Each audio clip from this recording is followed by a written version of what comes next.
My name is Dave Hollenbach, the host of From Embers to Excellence. My goal is to explore the many facets of leadership from the perspectives of some amazing people. In addition to leadership, I like to discuss mental health, PTSD, and overcoming adversity. If you have a favorite episode, I would love to hear about it. Message me through social media or my website, and I will share some free tools to help you achieve your goals. Please like, subscribe, and leave a review. If you haven't purchased your copy of my book, Fireproof, please grab a copy today. Thanks for listening. Today, I've got the privilege of sitting here with Nick McCarty. He's a professional fighter, mixed martial artist.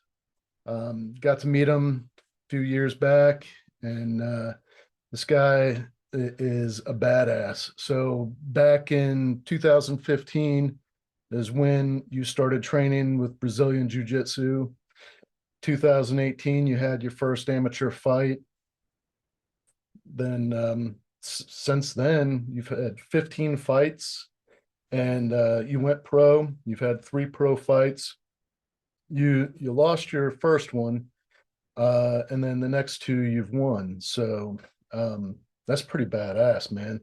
Like I got to see some of the highlights. Like, whoop that dude's ass, man. It was a good night. Yeah. I tell people, it was just one of those days where it was like out of body experience, and I just felt like I couldn't lose that night.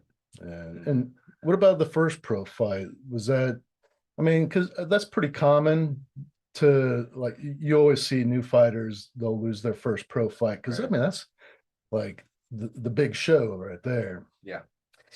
Yeah, it was I don't make any excuses. Eli is a great fighter and he took me out that night. There were just some things that happened outside the cage, like in like that close time frame of the fight. So that was a distraction, but Eli, like, he did his job. Yeah. So it happens. Cool, man. Well, let's let's rewind a little bit. Let's go back to where it all began. Like, where where were you born and raised, and what was life like for you when you were growing up? Born and raised in Orlando, Florida, and I hear from a lot of people that's a rare thing, I guess. So, yeah, I've been here all my life.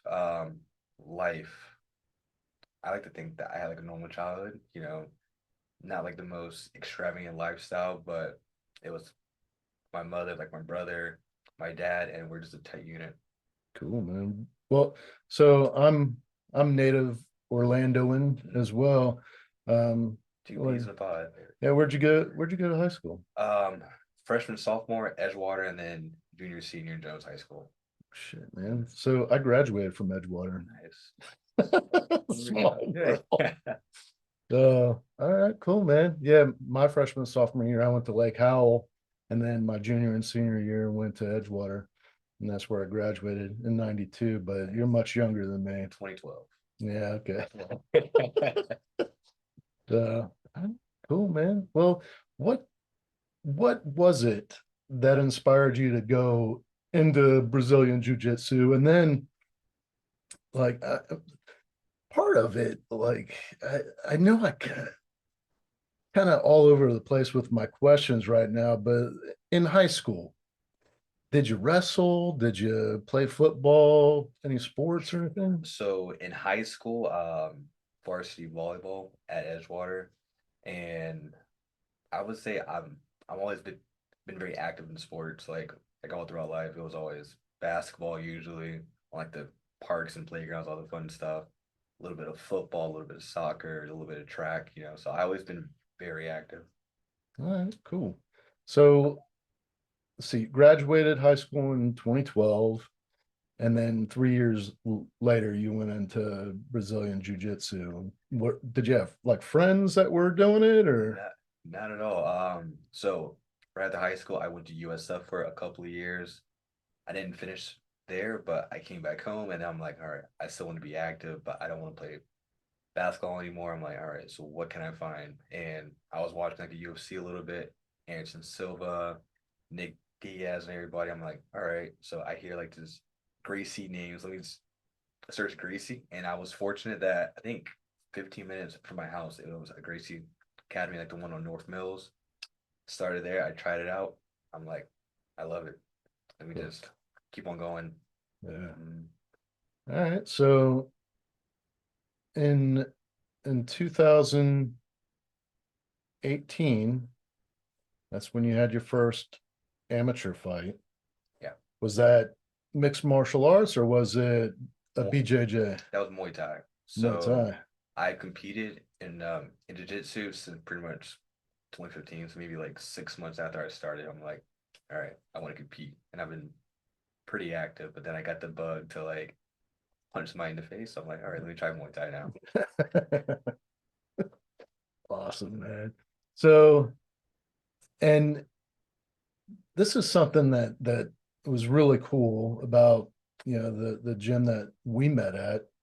Um, what the professor teaches MMA, Muay Thai, jujitsu, like gi and no gi. I mean, he was a pro fighter. Yeah, So that's pretty cool, man, to have that knowledge base. And was he kind of instrumental in preparing you for your fights? extremely. So the reason why we eventually met up because a buddy told me about Todd. He was like, "Hey, if you want to fight, you should go over there." So I'm like, "All right, let's do it." And then I met him, and he was very welcoming and opening, and it was just a snowball effect from there.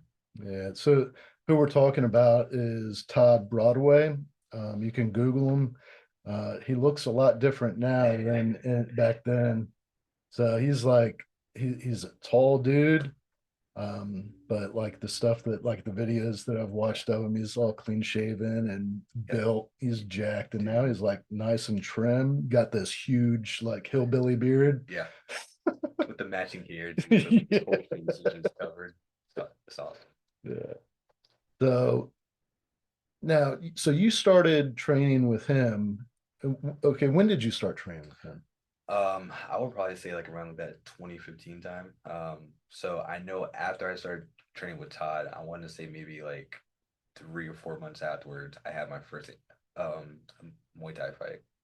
Yeah, Mm. that's pretty cool, man. So what what are your aspirations? Like where do you want to go from here with your pro career? So I want to make it to as high as possible. Obviously, I think my goal and everyone else's is to be a champion of like the best league out there, which is typically like the UFC. So I want to be a world champion there, and then see how long I can stay at the top. And how old are you right now? 28. 28. And I mean that's well, I mean you look at No. the age range Yeah. of like the champs and stuff, a lot of the really great champs, they were older. Mhm. And Yeah, and I feel like I started later in the fighting game, but I also feel like I'm a fast learner, so I'm trying to be put on the fast track and just speed the process. I'm learning on the job, but I feel like I learn pretty quickly. yeah, no, man, like one of the cool things, and this is really why I wanted to interview you, when we trained, I've been doing martial arts most of my life, and you go to these gyms where a lot of a lot of times you have people that have something to prove, and what I found is there at Gracie Jiu Jitsu, everybody, you're learning, and and the higher belts, they're real eager to help lower belts learn, and you know, getting to train with you and what, what's that tall Andrew? Andrew. So, and now, did he get his brown belt? Yeah, Awesome, man. So, and what about you? yeah, yeah. So we're pretty much tied at the hip there, like so I think we're gonna advance like to like the next level at the same time too. Nice, nice. Yeah, man. He's freaking cool as shit, man. So both of you guys were awesome helping me grow. Um, unfortunately, like I don't know if you remember when I hurt my neck in there, like Yeah, so. And then the last time that I was in there, uh, I broke my finger bad. on the grip. No, it was we went down and my weight and my opponent's weight crushed it. It was all angulated, dislocated. Yes, dude. And I didn't say Yeah, anything to anybody. I left and I was like, ooh, taped it I together. feel it. And yeah, and it took forever to heal. And I know how like you really want to scratch that itch. Like what? Yeah, because the reason why I don't have so many fights last year was because I caught an injury. I caught like a rib injury.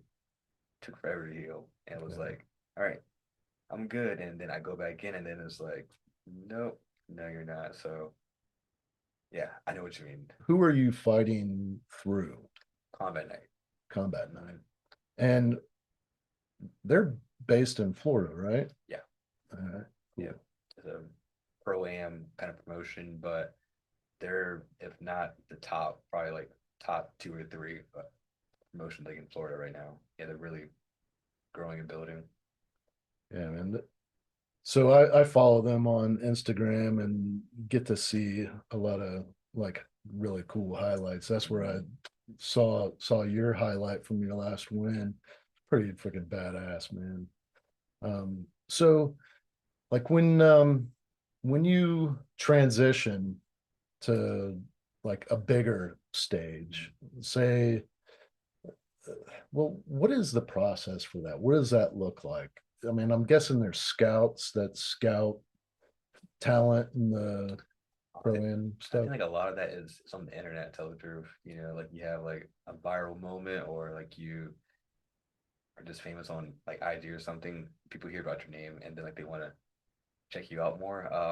I would say, especially at Future Next, so like where I'm training now, is there's a lot of guys there that are already like in the UFC and have like managers, and their managers are just in like the gym sometimes, and I think like they just keep an eye out on everyone, and guys talk too. So Yeah. you train to get like it's like, all right, he's advancing, all that good stuff. So what talk me through like your pre-fight preparation. Like do you guys like have much of a lead up or is it like you get your contract and a couple weeks later you're fighting? Um, I think it's a little bit of everything. So obviously, I had to tell my promoter and my coach, hey, I want to fight pretty soon. Give them like an idea range. I know like with Combat Night, they usually have like a list of future events, and it's like, hey, let us know like, if you want to fight. So you let them know. At this point, I let like my coaches handle most of like the matchmaking, so I'm out of it. But if they find an opponent that like they think is a good matchup, he tells me it's like blah blah blah. So you might have him. Cool. I'm not gonna say no. Listen, I'm down to fight anybody. But so I agree to that, and then eventually they communicate back to my promoter, and then they'll send a contract, and then I'm going to sign it obviously and send it back, and then make sure all of my medicals and everything are up to date, and then I get ready. Nice. So talk me through like your prep. I mean, do you like watch tape on your opponent or A little bit. I never want to psych myself out, so may glance at it like a few times just like to get like an understanding of who they are like as a fighter, and then that helps me more for like my mental prep. And then my coaches are great, so they can handle all like the videos. Like, all right, he's weak here. Let's take advantage of using something else, kind of thing, or let's do more wrestling or more striking for this one. and for your predominant style, would you say it's Muay Thai? I would say I'm very well rounded. So if I need a strike, I don't mind. If I need like to wrestle and grapple, I don't mind either way. So I feel like I'm solid in all aspects of mixed martial art. Yeah. Yeah, I would agree. I appreciate it. Uh, yeah, man. Okay, so some of your mentors, like as you've been developing as a fighter, you got a handful of guys that have been instrumental in preparing you for this pro career. Um, it would be like an endless amount of names, but like the main ones obviously would be Taz. Like he was there for my first amateur fight, and like he's been up with me like ever since. Um, my boxing coach at Elite Boxing Fitness Center with Coach Dorian and everybody there. That's been helping me past like 2 or 3 years now. So that's been helping out a lot. And then Fusion with Jay, Mike, those guys have been really helping out. They have Fusion is like the higher tier kind of thing. I would say they have really advanced my game a lot since I've been with them. Uh, and how so? Like, in what way have they advanced your game? So let's see, super high level. I mean, just like striking, wrestling, grappling, they're super high level. And there are more people that want to have like the same dream as I do. So I'm always against guys that are just as athletic, if not more, like more experienced, heavier, all that fun stuff. So having like that range of people I could train with like has also helped. Nice. Uh, and at Fusion, that's your striking, is that predominantly Muay Thai still, or is Yeah, boxing? yeah, I would say it's more Muay Thai, but like they sprinkle in everything. So Coach JT does like the boxing for Fusion. There, I attend some of his classes also, but they're, I guess, I would say more man like their wrestling and grappling are their top three, honestly. Nice. So, and that's your grappling and wrestling and all that. How is that different from like traditional BJJ? Um, I would we have to involve like the strikes. So I know like let's say in a gi, I can work for an arm bar, but if I commit two hands of mine to like their one hand, I'm getting punched in the face. Right. So you have to always have to adapt it. So where you're trying to stay safe, but you're either creating like a bunch of space or closing in like that space, like so you're safe from strikes and elbows and stuff like that, and just a bit more explosive.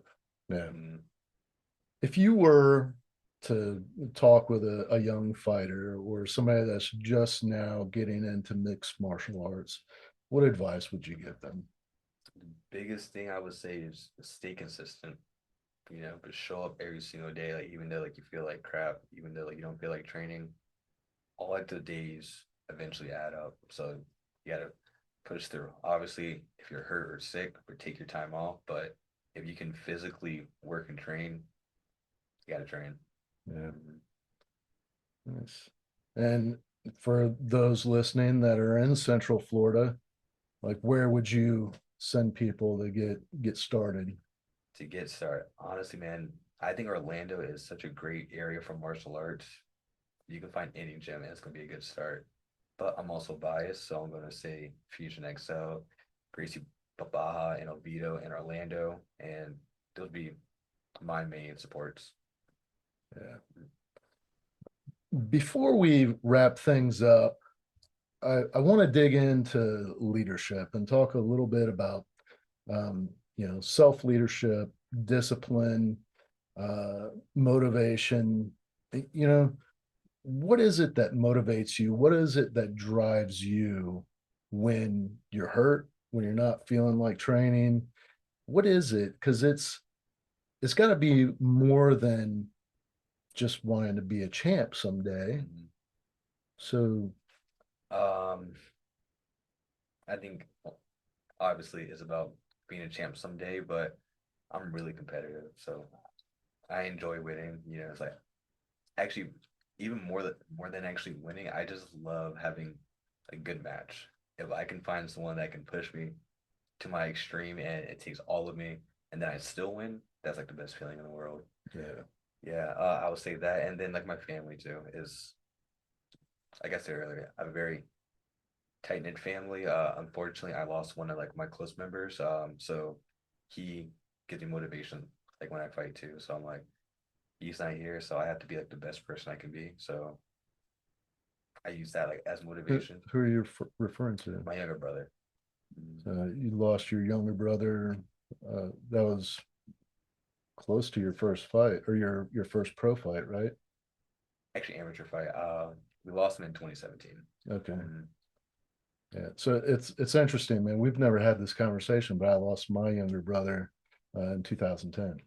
Sorry to hear that. Yeah, man, it's rough, right? Yeah, yeah, and I don't know for you, but I didn't realize how much of him like was like a part of me.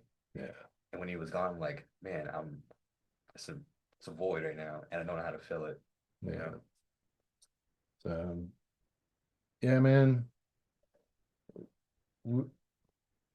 we'll keep the conversation on the lighter side, Yeah, but yeah, no, I definitely can feel you there because um, part of my book, uh, what motivated me to even start writing a book, that stemmed from the death of my brother, really wanting to live up to what his potential was. I'm sure you can relate to that. yeah, can. So, so that's pretty cool, man. So when you're training, like from the time that you started till now, your discipline has improved, how you've developed as a leader. So, and I'm speaking from the outside looking in, watching how you conduct yourself with other students, other grapplers, other fighters. You're very humble, you're very skillful, but it's you're leading yourself, I feel like. And that example is one that serves others. And so that is another reason why I wanted to have you on the show, because I mean, it's just freaking awesome, man, to see somebody that just kind of has like a natural ability to lead, but is very humble about it. So I'm curious where that comes from. Do you know where it comes from? Not really, but I can take like a few guesses. I would say first off, I'm the oldest, so I always had like my younger siblings either follow me, and I would say this: my dad, like he always told me, be the best you can be because like younger siblings are always watching. And when you're young, you're like, yeah, pops, like you're just talking. But then it's like I finally realized like what that actually meant. So I always try to make sure I'm the best me possible. And like with like my mentors, like with Todd, a lot of like my style and like calmness and like understanding of like how to break down like for each individual student comes from Todd, just from seeing him like how he conducts class and like personal style training like that. Yeah, he's super chill, man. Mm. He's like a monk. Yeah. Yeah, I'd call him like a sage, you know, just Yeah, super wise, but very, very self-centered. yeah. But not in a selfish kind of way. Right. Self-centered in like he knows who he is at the Yes, core. exactly. So how he carries himself, it's like a level of confidence that doesn't require acknowledgement from anybody. He just is who he is, and you can take it or leave it. Yeah. But yeah, man, getting to meet him and seeing his impact on other people is really cool. So, like Andrew is another one. Like it's really freaking cool, Yeah. man, to see how people develop. And so, do you see yourself training other people later down the road? Yeah. Yeah, at some point. I'll probably make that very personal. So I'm a very like all in kind of guy, so I can't really do stuff halfway. So it's like if I'm going to commit to something, I have to like fully commit to it. And I know you can't fully commit to a slew of people, so it will be very in particular. I Yeah. think.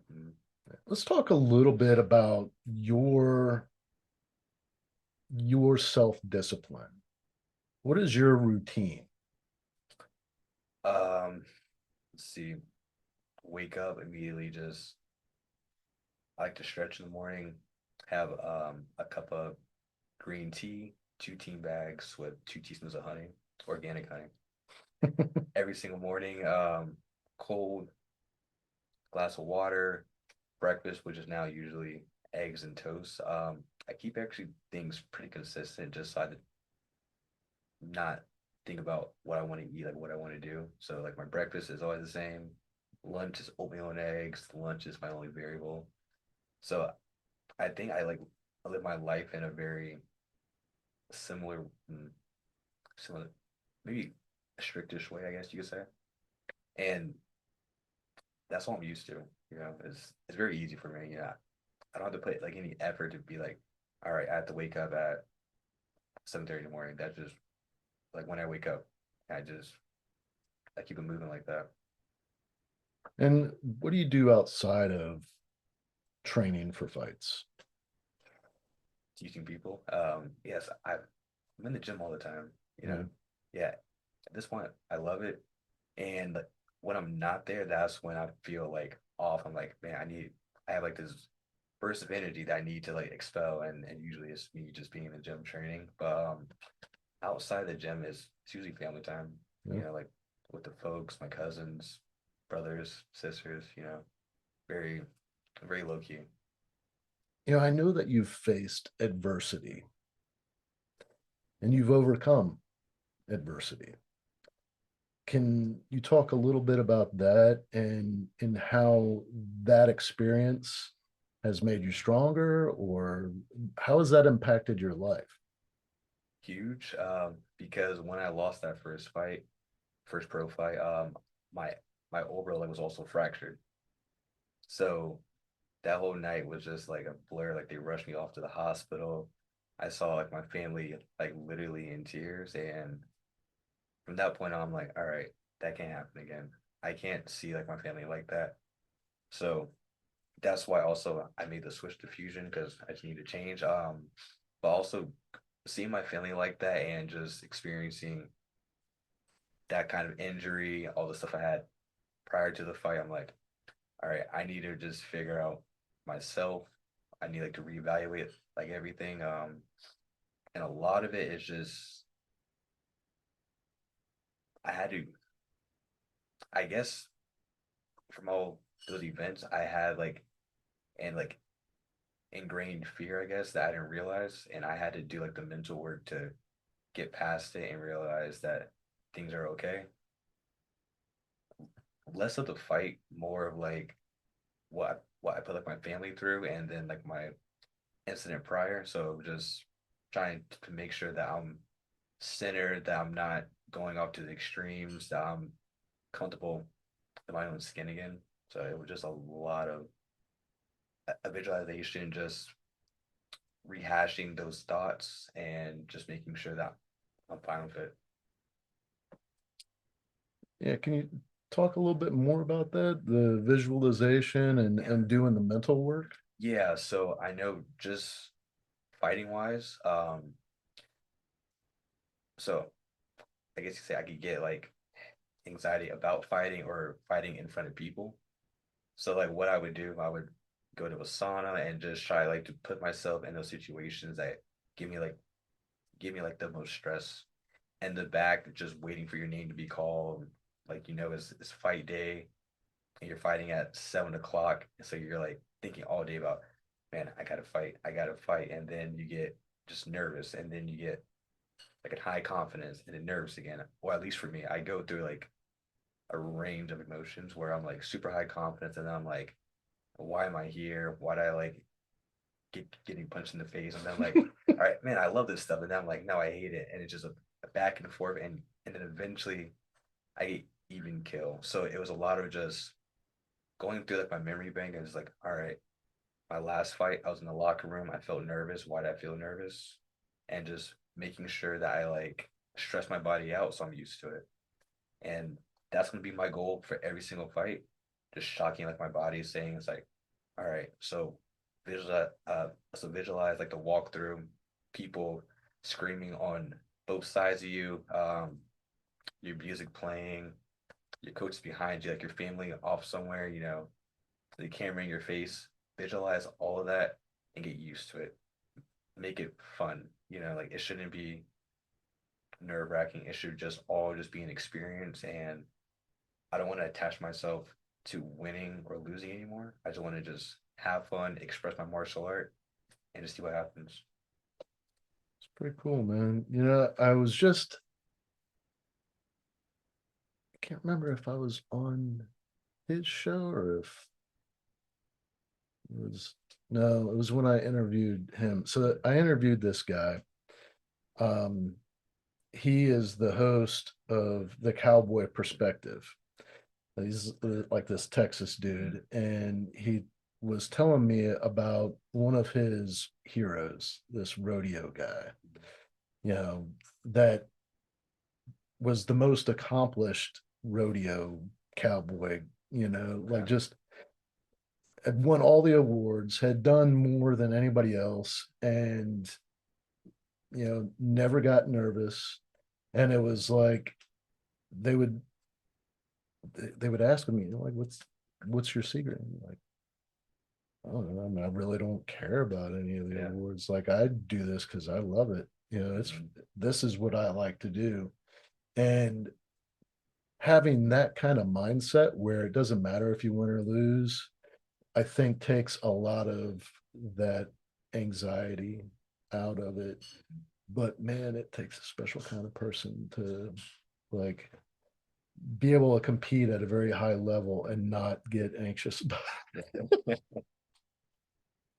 Because it's one thing to say it, it's another thing to like actually not care to that Mhm. degree. Because I mean, geez, dude, you want to win. Yeah, exactly. And winning never feels bad. So I always want to experience that high, man. But I think like in the back of my head, it's like, yeah, of course you want to win. But if I make that a forethought, I think it just clouds everything. And that's when things get stiff and labored and you're not loose and having fun. What have you had to work the hardest on? Wrestling. Wrestling? Yeah, for sure, wrestling. And that's constantly like a work in progress. Yeah. And I think I didn't start off wrestling at all.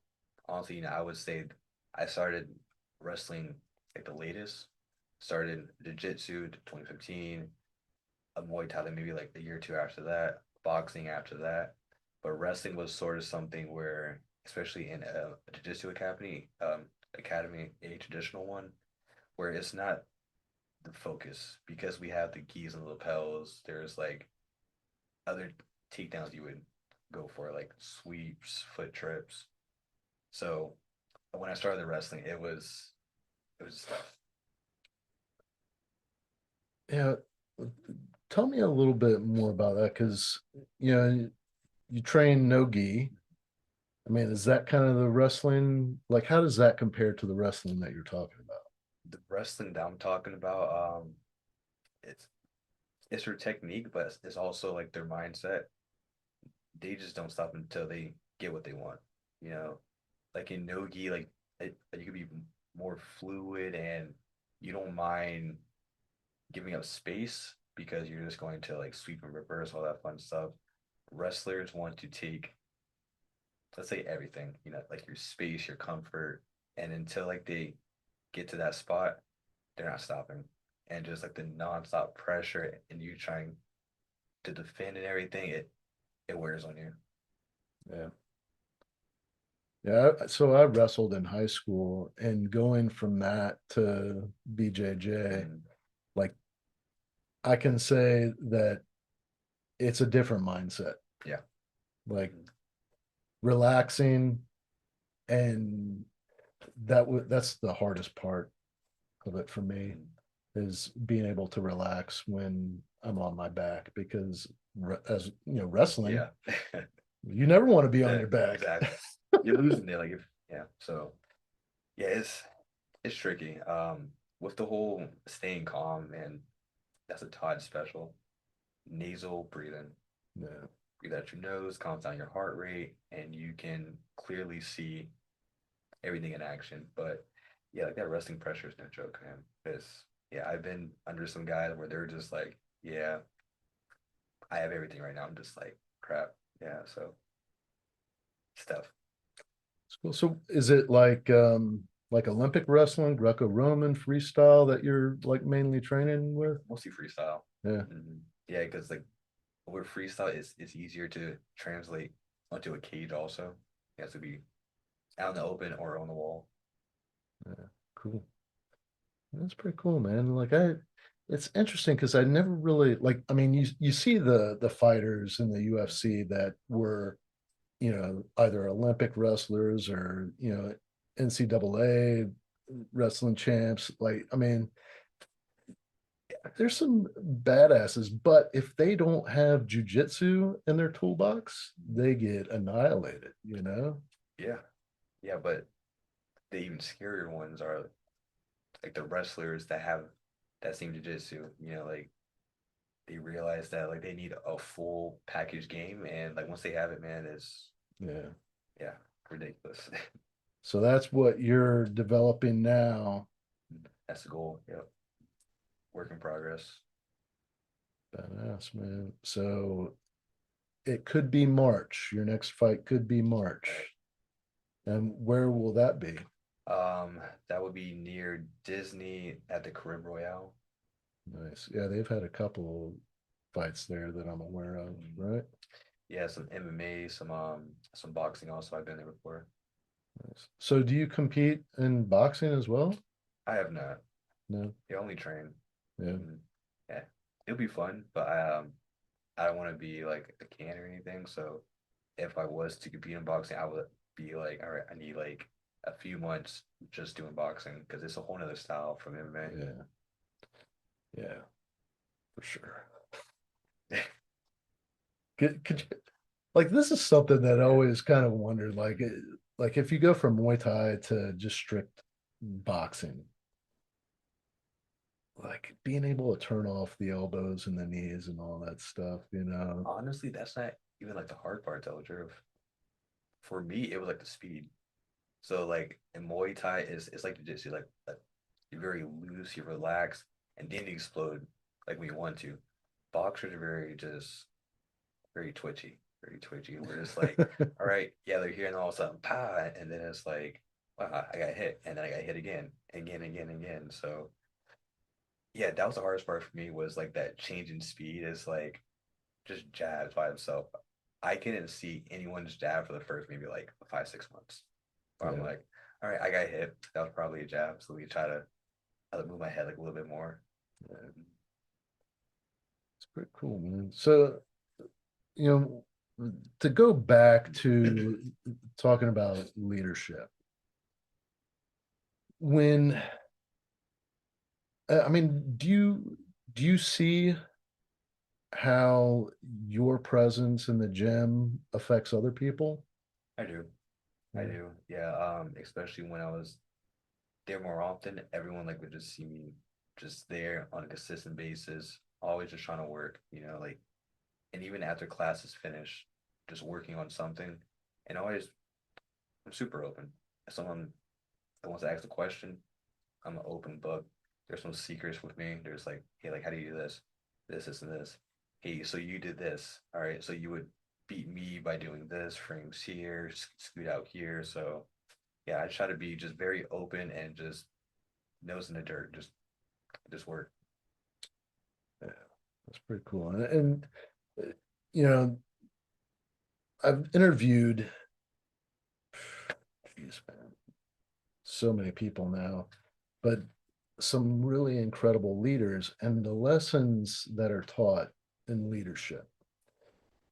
It's really about, that self-discipline, realizing that there's always somebody watching and they're making a decision on whether or not you're somebody they want to be like, and if you have that awareness and you're not showing up for them, you show up for yourself, knowing that your presence is impacting others.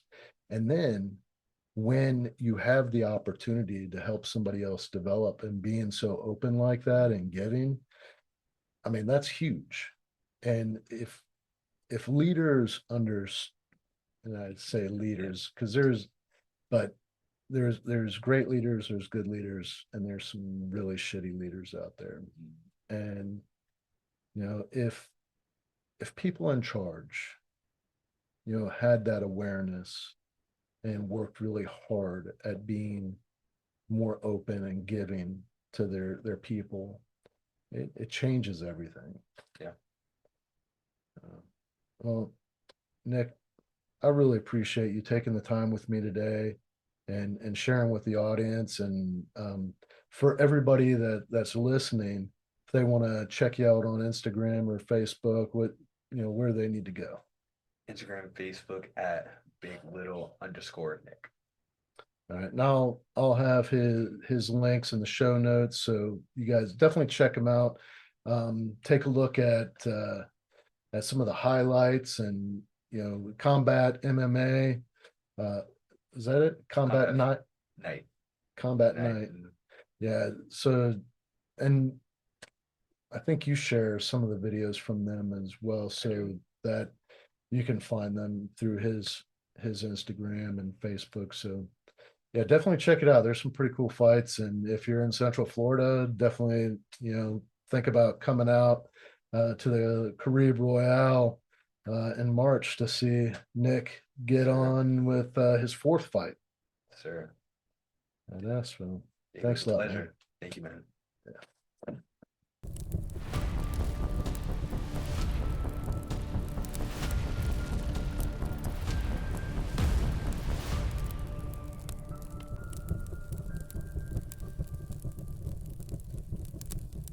Thank you for listening to this episode of From Embers to Excellence.